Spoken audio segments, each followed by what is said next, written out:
Hello students, good morning. आज हम बात करेंगे फॉरेन मार्केट सिलेक्शन की। विदेशी बाजार का चयन कैसे किया जाता है।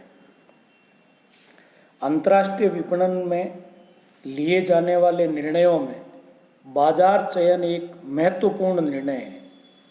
विश्व बाजार लगभग 200 छोटे बड़े राष्ट्रों से बना हुआ है, जिनमें से प्रत्येक राष्ट्र की पृथक विशेषताएं हैं तथा सामाजिक, आर्थिक, राजनीतिक, सांस्कृतिक, वैधानिक व्यवस्थाएं हैं। कोई भी फर्म विश्व के सभी बाजारों में अपना कार्य नहीं कर सकती है। ऐसे अनेक घटक हैं जो एक फर्म के लिए कुछ विदेशी बाजारों में प्रवेश को संभव बनाते हैं या कुछ बाजारों में प्रवेश को अत्यधिक जटिल बनाते हैं। ऐसे अनेक बाजार भी हो सकते हैं जो एक फर्म के लिए लाभदायक न हो या जिनमें प्रवेश कष्टदायक न हो। कुछ बाजार राजनीतिक एवं अन्य कारणों से अत्यंत जोखिमपूर्ण हो सकते हैं। फर्म के संसाधन भी काफ़ी सीमा तक विश्व के विभिन्न राष्ट्रों में बड़ी संख्या में परिचालन कार्य करने की अनुमति नहीं देते हैं।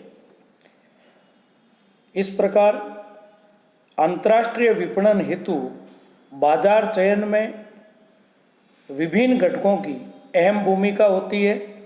बाजार चयन विभिन्न बाजारों के व्यापक मूल्यांकन पर आधारित होता है, जिसमें कंपनी के संसाधन एवं उद्देश्यों के मद्देनज़र कुछ स्पष्ट परिभाषित घटक होते हैं। बाजारों के मूल्यांकन हेतु वांछित समकों की प्राप्ति के लिए विपणन अनुसंधान आवश्यक हो जाता है। कंपनी की विपणन व्यूह रचना की सहायता के लिए चयनित बाजारों का विवरण भी तैयार किया जा सकता है। Market selection process. बाजार चयन प्रक्रिया के प्रमुख चरण निम्नलिखित है। अंतर्राष्ट्रीय विपणन के उद्देश्यों को निर्धारित करना। अंतर्राष्ट्रीय विपणन हेतु बाजार चयन के संदर्भ में प्रथम महत्वपूर्ण चरण अंतर्राष्ट्रीय विपणन के उद्देश्यों को निर्धारित करना है। विभिन्न बाजारों में प्राय विभिन्न प्रकार की विशेषताएं एवं आकर्षण के बिंदु पाए जाते हैं। ये संभव है कि एक फर्म के लिए अंतर्राष्ट्रीय विपणन के सभी उद्देश्यों की पूर्ति संभव न हो, अतः एक फर्म उन बाजारों का चयन कर सकती है जो उसके अंतर्राष्ट्रीय विपणन के उद्देश्यों के निकटतम या अनुरूप हो। कुछ प्रमुख उद्देश्य निम्न हो सकते हैं, जैसे घरेलू बाजार की तुलना में विदेशी बाजार में व्यापक लाभ संभावनाएं होना, विदेशी बाजारों में विकास के विशाल अवसर विद्यमान होना, घरेलू बाजार में बाधाएं तथा परिपक्वता स्तर का आ जाना, प्रतिस्पर्धा में वृद्धि होना, राजकीय नीतियों एवं नियमनों से प्रेरित होना, एकाधिकारी शक्ति का उपयोग करना आदि। दूसरा है चयन हेतु मापदंड, पैरामीटर्स फॉर सिलेक्शन। अंतर्राष्ट्रीय विपणन के उद्देश्यों को निर्धारित करने के बाद बाजार के उचित मूल्यांकन एवं चयन हेतु स्पष्ट परिभाषित मापों तथा मूल्यांकन घटकों का निर्धारण आवश्यक है।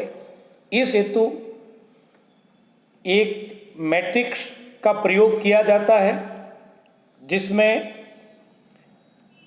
उसकी विशेषताएं, उसके वेटेज और अलग अलग कंट्री के रॉ स्कोर और वेटेड स्कोर से उनकी आपस में तुलना की जाती है, जिसमें सामान्य और विशिष्ट जो संभावनाएं हैं, जो विषय है, उनके बारे में इनका मूल्यांकन किया जाता है।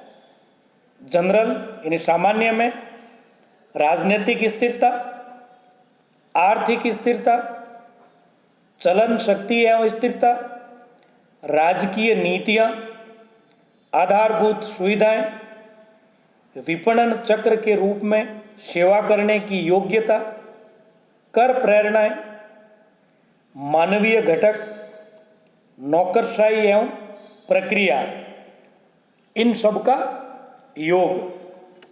और इसी तरीके से विशिष्ट स्पेशल में प्रतिस्पर्धा, मांग, श्रम लागत, श्रम उत्पादकता, मूलभूत सुविधाएं, राजकीय नीतियां एवं नियमन, प्रेरणाएं, इसमें इसका योग, कुल योग और इसका श्रेणी अनुसार कंट्री को डिवाइड करना। तो इस तरीके से कंट्री का, अलग अलग देशों का, उसमें जो संभावनाएं हैं उनका मूल्यांकन किया जाता है और जो संस्था के हित में दिखता है उसका चयन इसमें किया जाता है।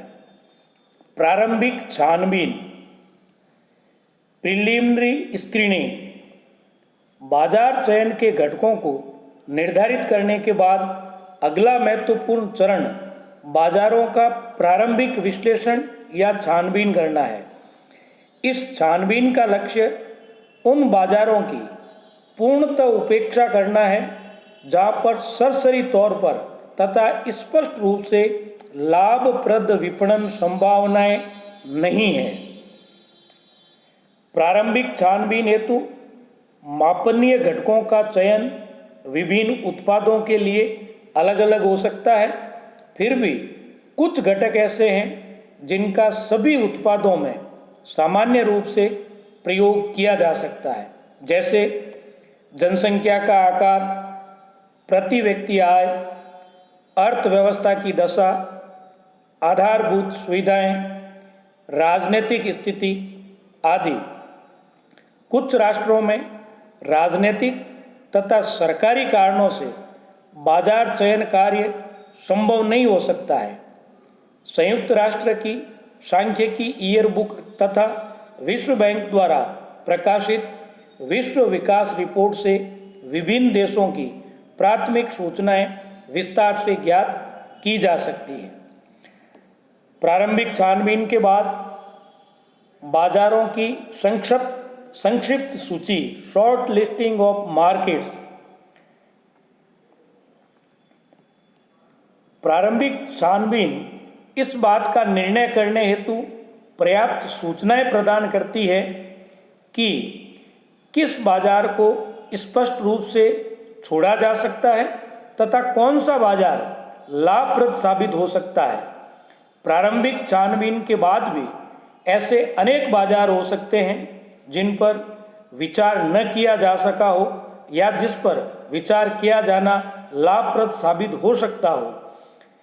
इसके लिए अन्य सूचनाएं एकत्रित की जा सकती है जिनके आधार पर उपयुक्त बाजार चयन का निर्णय किया जा सकता है।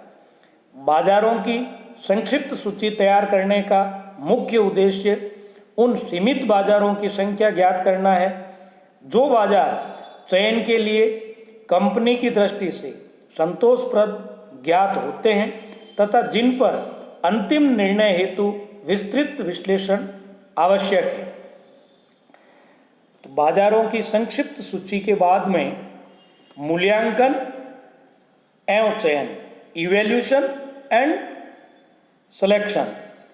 अंत में बाजारों की संक्षिप्त सूची के विस्तृत विश्लेषण के द्वारा विभिन्न घटकों के ध्यान में रखते हुए बाजारों के समग्र आकर्षण को ध्यान में रखते हुए चयनित बाजारों का श्रेणीयन किया जा सकता है और उनका चयन किया जा सकता है।